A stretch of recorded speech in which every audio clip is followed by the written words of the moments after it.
একে একে পেরিয়ে গেছে ৮ মাস, তারপরও থামেনি ইসরায়েলি বর্বরতা।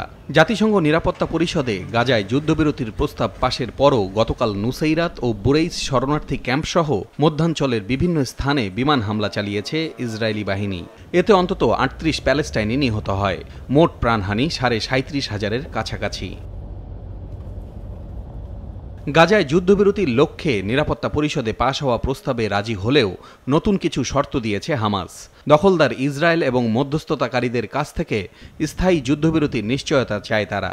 আর এ বিষয়ে এখনও সুস্পষ্ট কোনো সিদ্ধান্ত জানায়নি তেল আবিব। এমন পরিস্থিতিতে গতকাল কাতার সফরে দেশটির আমির ও প্রধানমন্ত্রীর সঙ্গে বৈঠক করেছেন মার্কিন পররাষ্ট্রমন্ত্রী অ্যান্টনি ব্লিংকেন।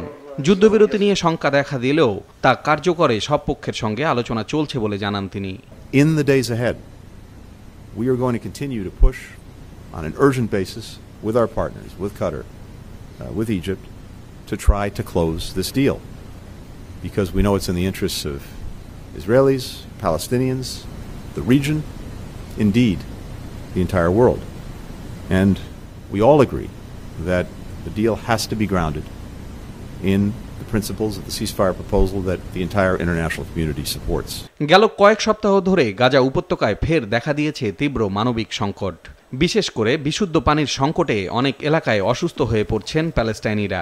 পরিস্থিতি এতটাই অমানবিক যে গাজার একটি বড় অংশ দুর্ভিক্ষের মতো পরিস্থিতির সম্মুখীন হয়েছে বলে জানিয়েছে বিশ্ব স্বাস্থ্য সংস্থা। উপত্যকায় ৫ বছরের কম বয়সী ৮,০০০ শিশু তীব্র অপুষ্টিতে আক্রান্ত বলে জানান সংস্থার প্রধান Tedros Adhanom Ghebreyesus. A significant proportion of Gaza's population is now facing catastrophic hunger and famine-like conditions.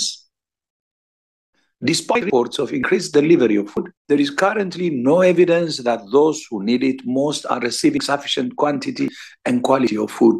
Our inability to provide health services safely, combined with the lack of clean water and sanitation, significantly increase the risks of malnourished children. এদিকে গাজা যুদ্ধ শুরুর প্রথম দিকেই Israel ও Hamas দুই পক্ষই যুদ্ধাপরাধ করেছে বলে এক প্রতিবেদনে জানিয়েছে জাতিসংঘ। সংস্থাটির কমিশন অব ইনকোয়ারি প্রতিবেদনে হামাসের বিরুদ্ধে ইচ্ছাকৃতভাবে বেসামরিক মানুষের উপর হামলা চালানো এবং তাদের হত্যার অভিযোগ করা হয়েছে। ইসরায়েলের বিরুদ্ধে যুদ্ধের কৌশল হিসেবে মানুষকে অভুক্ত রাখা, হত্যা, জোরপূর্বক বাস্তুচ্যুত করা ও যৌন সহিংসতার মতো অভিযোগ আনা হয়েছে। আগামী সপ্তাহে জাতিসংঘের মানবাধিকার কাউন্সিলের সভায় প্রতিবেদনটি নিয়ে আলোচনা হওয়ার কথা রয়েছে। পলাশ রঞ্জন রায়, মাছরাঙা নিউজ ডেস্ক।